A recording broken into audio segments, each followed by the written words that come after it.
Hello అండి. Welcome back to our channel. ఈరోజు మనం తీపి గుమ్మడికాయ కూర ఎలా తయారు చేసుకోవాలో చూద్దాము. ఇది మంచి గుమ్మడికాయ అని కూడా అంటారు. ఇప్పుడు ఎలా చేసుకోవాలో చూద్దామా?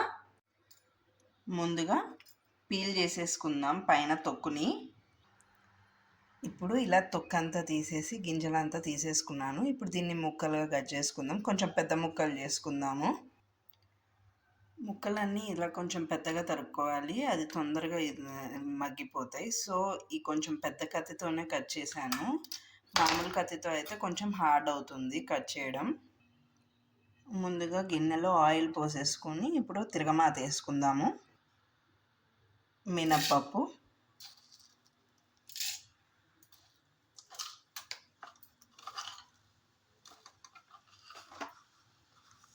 ఆవాలు, లైట్గా పసుపు వేసుకోవాలి, ఎండుమిరపకాయలు వేసుకోవాలి, పచ్చిమిరపకాయలు కూడా వేసుకోవచ్చు, కానీ నేను వేయట్లేదండి. అది వేగాక ముక్కలు వేసేసుకోండి. మూత పెట్టేసుకుందాము. ఒక 1 మినిట్ మూత పెట్టాక ఉప్పు వేద్దాం. కొంచెం లైట్గా కలిపేసి మూత పెట్టేద్దాము. ఇది ఇంకా మెత్తబడాలండి, కొంచెం పైనుండి ఇట్లా కలుపుకోవాలి. టాస్ వేస్తే అయిపోతుంది. మళ్ళీ మూత పెట్టేసుకుందాం. మెత్తగా అయిందండి, ఇంకొక 2 మినిట్స్ నుంచి తీసేయచ్చు.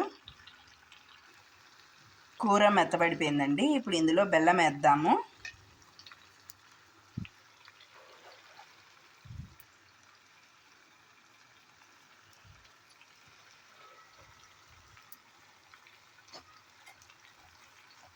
మూత పెట్టేద్దాం ఇప్పుడు. అంతే అండి, తీపి గుమ్మడికాయ కూర రెడీ అయిపోయింది.